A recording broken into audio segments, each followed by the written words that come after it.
আমি এটা তদন্ত চলাই আছিলোঁ ৰহাৰ পিংকি দাসৰ নিৰুদ্দেশ হোৱাৰ বিষয়ে এটা নতুন মোৰ আহিছে গোটেই তদন্তটোত আপোনালোকক জনাবলৈ মই এইকাৰণে মাতিছোঁ।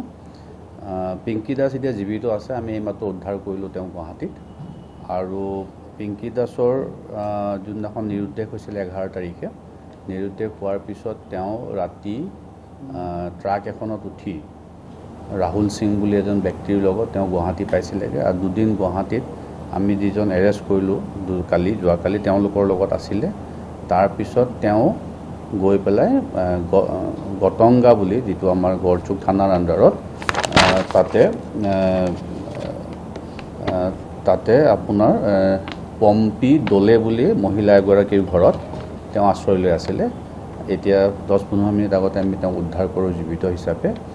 আৰু যেতিয়া ডেড বডিটো ইয়াত আমি উদ্ধাৰ কৰিছিলোঁ 11 তাৰিখে নিশা, তেতিয়া পিছদিনাখন ৰাতিপুৱা তেওঁৰ দেউতাক, মাক, তাৰপিছত তেওঁৰ মামাক আৰু ওচৰৰে ব্যক্তি নেইবাৰ তেওঁলোকে আহি আইডেণ্টিফাই কৰিছিলে। আপোনালোককো প্ৰেছ বাইট দিছিলে যে আমাৰে ছোৱালী ইত্যাদি। গতিকে আমি তেতিয়াৰ পৰা অকণমান বস্তুটো সন্দেহত আছিলে আমাৰ, আৰু আমি সেইকাৰণে DNA কালেক্ট কৰি থৈছিলোঁ। আৰু এতিয়া যিটো পিংকি দাসৰ উদ্ধাৰ হ'ল, গতিকে বৰ্তমান যিটো মৃতদেহ আছিলে, যিটো আপোনাৰ পিংকি দাসৰ পৰিয়ালে নি সৎকাৰ কৰিলে, সেই মৃতদেহটোৰ DNA পৰীক্ষা আমি কৰাব লাগিব। আপোনালোকৰ চেনেলৰ মাধ্যমেৰে আমি সকলোকে এইটো আহ্বান জনাম যাতে আপোনালোকে আৰু আইডেণ্টিফাই কৰাৰ কাৰণে পাব্লিচিটি কৰে। হয়তো নগাঁৱৰ হ'ব নালাগে, কাৰণ নগাঁও হ'লে ইমান দিনে অভিভাৱক ওলালেহেঁতেন, হয়তো বাহিৰৰ কোনোবা জিলাৰ হ'ব পাৰে। গতিকে আমি মৃতদেহ সৎকাৰ কৰাৰ আগতে যিবিলাক আমি আইডেণ্টিফিকেশ্যন কৰাইছিলে, তেওঁৰ মাক মীনাক্ষী দাসে কৰিছিলে, মনমোহন দাসে কৰিছিলে, দেউতাক বিকাশ দাস, তেওঁৰ মমায়েক হয় মাইনু দাস, তেওঁৰ মাহীয়েক হয় উৎপল দাস, তেওঁৰ সম্পৰ্কীয় হয়। গোটেইখিনি মানুহে তেওঁলোকে আইডেণ্টিফাই কৰি আপোনালোককো প্ৰেছ বাইট দি ইয়াৰ পৰা লৈ গৈছিলে। তাৰপিছত যিখিনি আমি ইনভেষ্টিগেশ্যনত পালোঁ যে তেওঁ ঘৰৰ পৰা কাজিয়া লাগি ওলাই আহিছিলে, তেওঁৰ হাতত এখন বহী আছিলে য'ত বিভিন্ন মানুহৰ নাম্বাৰ আছিলে, আৰু সেই নাম্বাৰত আমি গম পালোঁ বহীখন তেওঁ লগত লৈ গৈছিলে। যদিও আমাৰ এটা সন্দেহ হ'ল যে ৰাতি 11টা কিমানত গুৱাহাটী পাবলগীয়া কিবা ব্যৱস্থা আছে নেকি, আমি সেইটো তদন্ত কৰি আছিলোঁ। ISBTত আমি 2জন লিংক পালোঁ। তেওঁ নিজৰ মোবাইলটো ব্যৱহাৰ কৰা নাছিলে, যিটো ঘৰৰ পৰা লৈ গৈছিলে।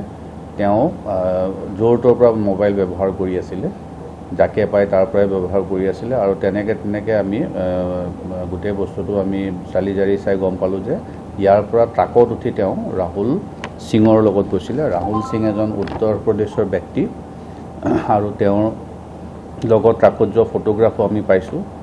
সেইখিনি তাত উঠি যোৱাৰ পিছত তেওঁ ISBTত নামিলে। ISBTত আমি যি 2জন এৰেষ্ট কৰিছোঁ, তেওঁলোকৰ লগত 2 দিন আছিলে ISBTত। তাৰপিছত তৃতীয় দিনাখন তেওঁ নিৰুদ্দেশ হ'ল। নিৰুদ্দেশ হোৱাৰ পিছত পম্পী দলেৰ ভায়েক সমৰজিৎ দলে তেওঁ অটো চলাই তেওঁ ছোৱালীজনীক পাই পেলাই তেওঁৰ ঘৰত লৈ আশ্ৰয় দিছিলে।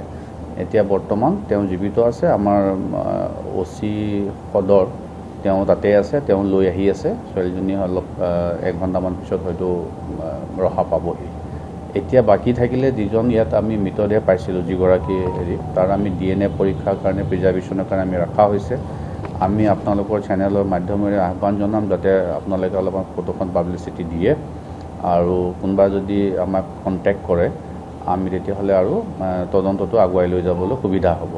ইতিমধ্যে আমি সেইটো তদন্ত চলাই ৰাখিম, সেইটো বন্ধ নহ'ব। তাৰ কাৰণে এটা বেলেগ কেছ আমি ৰেজিষ্টাৰ কৰাই আছিলে নগাঁও সদৰ থানাত, আৰু নিৰুদ্দেশৰ কেছটো আমাৰ ৰহা থানাত আছিলে। তো ইমানখিনি মোৰ ক'বলগীয়া। আৰু 1-1.5 ঘণ্টা গটংগা গড়চুক গুৱাহাটী। সেইটো মই আপোনালোক আহ্বান জনাইছোঁ যে এইটো আপোনালোকে পাব্লিচিটি দিয়ক। আমি DNA ৰাখিছোঁ, যদি কোনোবাই আহি ক্লেইম কৰে যে আমাৰ হয়, তেতিয়া আমি DNA এক্সাম কৰাব পাৰিম। কিন্তু আমাৰ এইটো তদন্ত থাকিবই, তদন্তটো আমি বন্ধ নকৰোঁ যাতে ইয়াত কোনে হত্যা কৰি তেওঁক পেলাই থৈ গ'ল।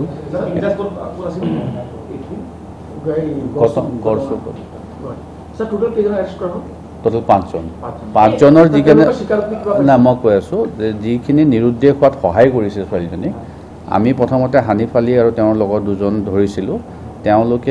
তেওঁলোকৰ ঘৰত গৈ ছোৱালীজনীৰ লগত ফটো উঠিব বিচাৰিছিলে জবৰদস্তি, আৰু বহুত ফোনত কমিউনিকেশ্যন কৰি থাকে, হেৰাছমেণ্ট কৰে। মাকে আমাক অভিযোগ কৰিছিলে, সেই অভিযোগৰ ভিত্তিত আমি এৰেষ্ট কৰিছিলোঁ। তাৰপিছত গুৱাহাটীত আমি দুজন ব্যক্তি বিহাৰী সম্প্ৰদায়ে তেওঁলোকক এৰেষ্ট কৰা হৈছে। তেওঁলোকে ছোৱালীজনীক আৰক্ষীক সমজাই দিব লাগিছিলে, যিহেতু অকলে পাইছে, নিদি পেলাই মোবাইলৰ চিমটো ৰাখি থৈছিলে ছোৱালীজনীয়ে, আৰু লগতে দুদিন আশ্ৰয় দি ৰাখিছিলে। আৰু তেওঁলোকৰ কৰ্তব্য আছিলে যে এনেকুৱা যদি এজনী ছোৱালী পায়, তাকো মাইনৰ, তেওঁলোকে লগে লগে থানাত বা ওচৰত পুলিচক জনাই দিব লাগিছিল। আৰু ISBTত পুলিচ থানাও আছে। তো সেইটো নকৰিলে তেওঁলোকে আৰু দুদিন ৰাখি আশ্ৰয় দি তাৰপৰা তেওঁলোকৰ হেৰিৰ পৰা আকৌ নাইকিয়া হ'ল। আকৌ ৰাহুলৰ লগত কমিউনিকেশ্যন হ'ল। ৰাহুলক এৰেষ্ট কৰা হৈছে। আৰু ৰাহুলৰ লগত আমি গাড়ীত যেতিয়া লৈ গৈছে ইয়াৰ পৰা গুৱাহাটীত, তো ৰাহুলৰ লগত তেওঁৰ আমি ফটোগ্ৰাফো পাইছোঁ, যিখিনি অকণমান ইয়াত নক'ব দিগদাৰী পাইছোঁ।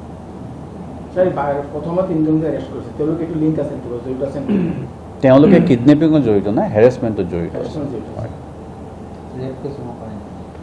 নাই, ৰেপটো এতিয়া আমি তেওঁক আনিলেহে তেওঁৰ পৰা আমি ষ্টেটমেণ্ট ল'লে পৰৱৰ্তী সময়ত আমি যিখিনি পাওঁ, যি হৈছে বাকী আমি সেইটো কেছৰ তদন্ত ৰখাত হৈ থাকিব। ড্ৰাইভাৰ হয়। বিহাৰৰ দুজন ISBTৰ এজন চকীদাৰ হয়, এজন পৰ্টাৰ হয়, বস্তু মাল অনা নিয়া কৰা।